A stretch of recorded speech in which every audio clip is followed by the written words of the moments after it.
Chilli powder, ಸಖತ್ ಖಾರ ಬಣ್ಣ ಮತ್ತು ರುಚಿ ಆಚಿ ಚಿಲ್ಲಿ ಪೌಡರ್. ಡಿಕೆ ಶಿವಕುಮಾರ್ ಅವರು ಸಿಎಂ ಆಗೇ ಆಗ್ತಾರೆ. ಮದ್ದೂರಿನಲ್ಲಿ ಶಾಸಕ ಕದಲೂರು ಉದಯ್ ಈ ಸ್ಟೇಟ್ಮೆಂಟ್ ಕೊಟ್ಟಿರೋದು. ಯಾವಾಗ ಆಗ್ತಾರೆ ಅಂತ ನಾನು ಭವಿಷ್ಯ ಹೇಳಲ್ಲ. ಈಗಾಗಲೇ ಒಂದು ನಿಯೋಗ ದೆಹಲಿಗೆ ಹೋಗಿದೆ. ಚಲುವರಾಯಸ್ವಾಮಿ ನಿಯೋಗ ದೆಹಲಿಗೆ ಹೋಗಿದೆ. ನಾನು ಕ್ಷೇತ್ರದಲ್ಲಿ ಅಭಿವೃದ್ಧಿ ಕೆಲಸಗಳ ನಿಮಿತ್ತ ಹೋಗಿಲ್ಲ ಅಂತ ಹೇಳಿದ್ದಾರೆ. ಇದೀಗ ಡಿಕೆ ಶಿವಕುಮಾರ್ ಅವರ ಪರವಾಗಿ ಬ್ಯಾಟಿಂಗ್ ಮಾಡಲಾಗ್ತಾ ಇದೆ. ಒಂದು ಸಿದ್ದರಾಮಯ್ಯನವ್ರ ಕಡೆಯವ್ರು ಬ್ಯಾಟ್ ಮಾಡ್ತಾರೆ, ಇಲ್ಲ ಡಿಕೆ ಶಿವಕುಮಾರ್ ಅವ್ರ ಕಡೆಯವ್ರು ಮಾಡ್ತಾರೆ. ಬಟ್ ಇವ್ರು ಏನು ಹೇಳ್ತಿದ್ದಾರೆ ಅಂತಂದ್ರೆ ಹಾಗೇ ಆಗ್ತಾರೆ ಯಾವತ್ತು ಅಂತ ನಾನು ಭವಿಷ್ಯ ಹೇಳಲ್ಲ ಅಂತ ಹೇಳ್ತಾ ಇದ್ದಾರೆ. ಅದ್ರ ಜೊತೆಗೆ ಈಗಾಗಲೇ ಒಂದು ನಿಯೋಗ ದೆಹಲಿಗೆ ಹೋಗಿದೆ ಅಂತ ಹೇಳಿದ್ದಾರೆ. ಆದರೆ ನನಗೆ ಕ್ಷೇತ್ರದಲ್ಲಿ ಅಭಿವೃದ್ಧಿ ಕೆಲಸಗಳ ನಿಮಿತ್ತ ಕೆಲಸ ಇತ್ತು, ಆ ಕಾರಣಕ್ಕಾಗಿ ನಾನು ಹೋಗಿಲ್ಲ ಅನ್ನೋದನ್ನು ಕೂಡ ಅವ್ರು ಹೇಳ್ತಾ ಇರುವಂಥದ್ದು. ಡಿ ಕೆ ಶಿವಕುಮಾರ್ ಅವರ ಪರವಾಗಿ ಕೆಲವೊಂದಷ್ಟು ಶಾಸಕರುಗಳು ಬೇಡಿಕೆಯನ್ನು ಇಟ್ಟಿರೋದು ಹೌದು. ಸಚಿವರುಗಳು ಕೂಡ ಡಿ ಕೆ ಶಿವಕುಮಾರ್ ಅವರ ಪರವಾಗಿದ್ದಾರೆ. ಇದೀಗ ಸ್ಟೇಟ್ಮೆಂಟ್ ಕೊಟ್ಟಿದ್ದಾರೆ.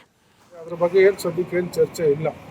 ಶಿವಕುಮಾರ್ ಮುಖ್ಯಮಂತ್ರಿ ಆಯ್ತಾರಲ್ಲ, ಆಗ್ತಾರೆ, ಹಾಗೆ ಆಗ್ತಾರೆ, ಅದ್ರಲ್ಲಿ ಏನು ಅನುಮಾನ ಏನಿಲ್ಲ. ಅಲ್ಲ ಯತೀಂದ್ರ ಸಿದ್ದರಾಮಯ್ಯ ಯಾವಾಗ ಅಂತ ನನ್ನ ಭವಿಷ್ಯ ಹೇಳೋಕ್ಕಾಗಲ್ಲ, ಆಗ್ತಾರೆ, ಎನಿ ಟೈಮ್ ಆಗ್ಬೋದು. ಜೊತೆಗೆ BMIC ಉಪಕಚೇರಿ ಮಾಡಲಿಕ್ಕೆ ಹೇಳಿದ್ದೀವಿ. ಅದು ಕೂಡ ಚರ್ಚೆ ನಡೀತಾ ಇದೆ. ನಾವು ಅದಕ್ಕೆ ಅವ್ರಿಗೊಂದು ಸ್ಥಳಾವಕಾಶನ ಮಾಡಬೇಕಾಗ್ತದಲ್ಲಿ ಬಹುಶಃ ಅದೇ ಅಧಿವೇಶನದ ನಂತರ ಅದ್ರ ಬಗ್ಗೆ ಚಾಲನೆಯನ್ನು ಕೊಡ್ತೀವಿ. CM ವರಿಷ್ಠರು ನಿರ್ಧಾರ ಮಾಡಿದಾಗ ಆಗ್ತದೆ. ಅದ್ರ ಬಗ್ಗೆ ಏನು ಸದ್ಯಕ್ಕೆ ಏನು ಚರ್ಚೆ ಇಲ್ಲ. ಶಿವಕುಮಾರ್ ಮುಖ್ಯಮಂತ್ರಿ ಆಯ್ತಾರಲ್ಲ, ಆಗ್ತಾರೆ, ಹಾಗೆ ಆಗ್ತಾರೆ, ಅದ್ರಲ್ಲಿ ಏನು ಅನುಮಾನ ಏನಿಲ್ಲ. ಅಲ್ಲ ಯತೀಂದ್ರ ಸಿದ್ದರಾಮಯ್ಯ ಯಾವಾಗ ಅಂತ ನನ್ನ ಭವಿಷ್ಯ ಹೇಳೋಕ್ಕಾಗಲ್ಲ, ಆಗ್ತಾರೆ, ಎನಿ ಟೈಮ್ ಆಗ್ಬೋದು.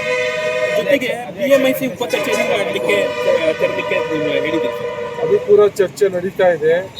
ನಾವು ಅದಕ್ಕೆ ಅವ್ರಿಗೊಂದು ಸ್ಥಳಾವಕಾಶನ ಮಾಡಬೇಕಾಗ್ತದಲ್ಲಿ ಬಹುಶಃ ಅದೇ ಅಧಿವೇಶನದ ನಂತರ ಅದ್ರ ಬಗ್ಗೆ ಚಾಲನೆಯನ್ನು ಕೊಡ್ತೀವಿ. CM ವರಿಷ್ಠರು ನಿರ್ಧಾರ ಮಾಡಿದಾಗ ಆಗ್ತದೆ. ಅದ್ರ ಬಗ್ಗೆ ಏನು ಸದ್ಯಕ್ಕೆ ಏನು ಚರ್ಚೆ ಇಲ್ಲ. ಶಿವಕುಮಾರ್ ಮುಖ್ಯಮಂತ್ರಿ ಆಯ್ತಾರಲ್ಲ,